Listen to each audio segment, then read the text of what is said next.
Bien, entremos de lleno en esto.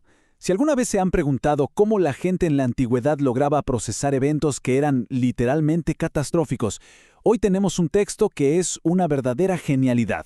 En esta explicación vamos a diseccionar la estructura de Amós 9. Este es un antiguo documento profético que, y esto es clave, funciona exactamente como un péndulo. Tiene un movimiento súper dramático. Arranca con un descenso en picada hacia la ruina absoluta y el caos total, y luego, ¡pum!, da un giro espectacular y se eleva hacia una esperanza utópica que casi parece un milagro. Es, sin duda, una obra maestra de la tensión literaria, y al desarmar su estructura vamos a entender exactamente cómo logra atraparnos de esa manera. Para entender el verdadero impacto de este escrito, hagamos un ejercicio mental. Imagínense parados frente a una estructura colosal, un templo inmenso, y de repente escuchan esto, una orden directa de destrozar los pilares hasta que el edificio entero se venga abajo sobre las cabezas de todos. Es una imagen visceral, violenta, y es el gancho perfecto. El autor no nos da una introducción suave, para nada. Nos arroja de cabeza a la intensidad de un colapso, tanto arquitectónico como humano. Las puertas tiemblan, los techos se quiebran, y el relato inicia su dramático y aterrador viaje hacia el fondo. Pasemos a la primera sección del texto, juicio ineludible y total. Ahora, lo que resulta súper interesante aquí es cómo el autor toma esa imagen violenta del inicio y construye una especie de mapa de extremos espaciales. Básicamente nos está diciendo no hay escapatoria. Crea un panorama donde el juicio no deja ni una sola ruta de salida.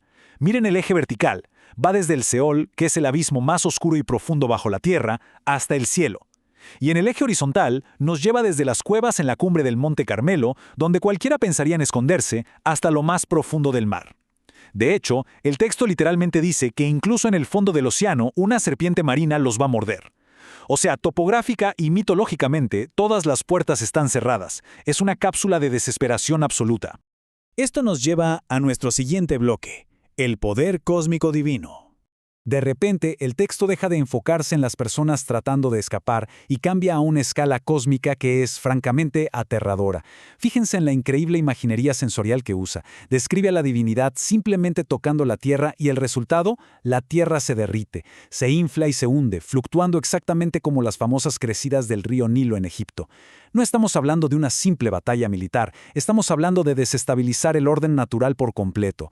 Ver la tierra firme derritiéndose, como si fuera un río desbordado, demuestra un poder implacable ante el cual nosotros, los humanos, somos completamente impotentes. Entonces el punto crucial de todo esto llega en el verso 7, y es algo súper radical para su época. El autor descentraliza por completo a Israel. Toma su famosa historia de origen, el gran éxodo de Egipto, y la pone exactamente al mismo nivel que las migraciones de sus vecinos, que por cierto solían ser sus rivales. Hablamos de los filisteos saliendo de Caftor y los arameos desde Kir. Al poner estos tres eventos uno al lado del otro, el argumento es claro. Este poder divino gobierna a absolutamente todas las naciones por igual. Nadie, pero nadie, tiene un estatus de inmunidad. Llegamos a una parte fascinante de la estructura, la metáfora de la criba. Justo aquí hay un giro literario brillante. Después de toda esta aniquilación a escala global, el tono cambia. Es sutil, pero lo cambia todo. Pasamos de una destrucción ciega a un proceso de selección. Y usa esta metáfora agrícola. La casa de Israel sea zarandeada entre todas las naciones, como se zarandea el grano en una criba, y no cae un granito en la tierra. O sea, ya no es una furia descontrolada que derrite el mundo. Es un movimiento brusco, seguro, pero ahora tiene un propósito muy específico de preservación. Para entender por qué esto es tan genial, necesitamos saber qué es una criba. Básicamente es un colador agrícola gigante, una herramienta que se usaba en la antigüedad. Su función no es destruir tu cosecha, sino refinarla, mediante, sacudidas bastante violentas. Separa el trigo, que es lo que vale, de la paja inútil que se vuela con el viento. Con esta imagen nos están diciendo que todo el desastre anterior era en realidad un proceso de purificación. Los que se creían intocables caerán, pero el núcleo, ese pequeño granito de valor, va a quedar intacto.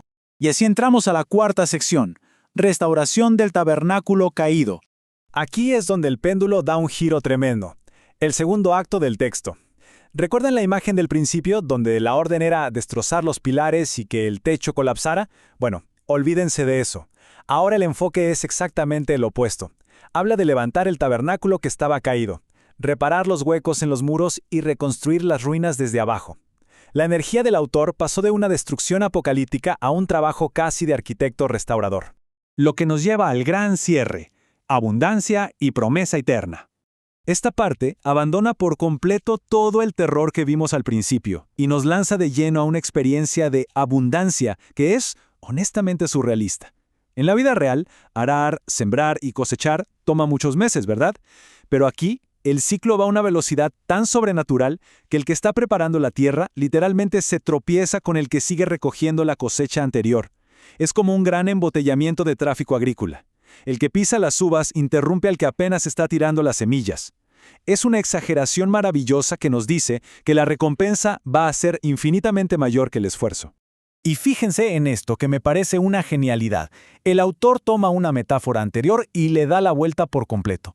¿Se acuerdan que antes la tierra se derretía de puro terror bajo el toque divino? Bueno, pues ahora el texto dice que las colinas se derriten, pero esta vez lo hacen porque están desbordando de vinos dulce. Esa misma palabra, esa misma imagen, que antes nos hablaba del fin del mundo, ahora nos pinta un paisaje de fertilidad extrema y alegría pura. Una verdadera clase magistral de escritura. Veamos cómo se construye esto metódicamente en el verso 14. Nos da una progresión rápida pero súper organizada en 4 pasos. Primero, edificar las ciudades que estaban asoladas. Segundo, que la gente vuelva a habitarlas en paz. Tercero, plantar viñedos, lo cual es una inversión a largo plazo. Y cuarto, hacer huertos para comer todos los días. Paso a paso, esta secuencia borra todo el trauma y el caos de la primera mitad del texto y nos deja con un orden perfecto. Y así llegamos al final, que culmina con una garantía absoluta. La gente no solo planta viñas, ellos mismos son plantados en su tierra. El texto termina prometiendo que nunca más serán arrancados. Esto resuelve de un plumazo toda la ansiedad, todo el exilio y esos desplazamientos geográficos tan aterradores del inicio.